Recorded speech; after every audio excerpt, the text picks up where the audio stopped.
दिन हम हिंदू समाज तुलसी पूजन दिवस पालन करुचे। तुलसी को आमे माँ बोली कहू कई माँ बोली कहू आमर आपण देखिबे जेते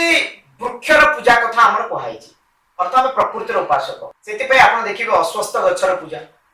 बर गच्छर पूजा बेल गच्छर पूजा अँला गच्छर पूजा तुलसी गच्छर पूजा तुलसी आमको 300 प्रकार रोग उपशम दिए आयुर्वेद कहूँ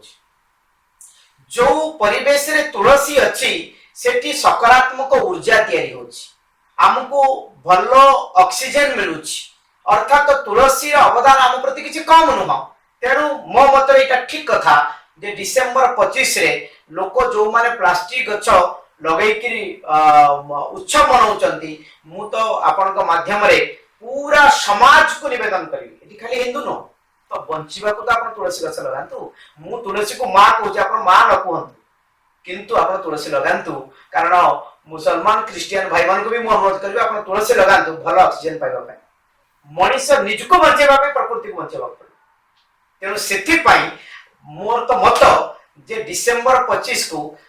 धर्म मत पंथ निर्विशेष रे समस्ते निश्चित गोटे गोटे तुलसी गछ लगाइबा उचित आउ ता संगे सेल्फी लेकी सोशल मीडिया रे तक प्रचार करबा उचित अन्य मान को प्रेरणा देबा।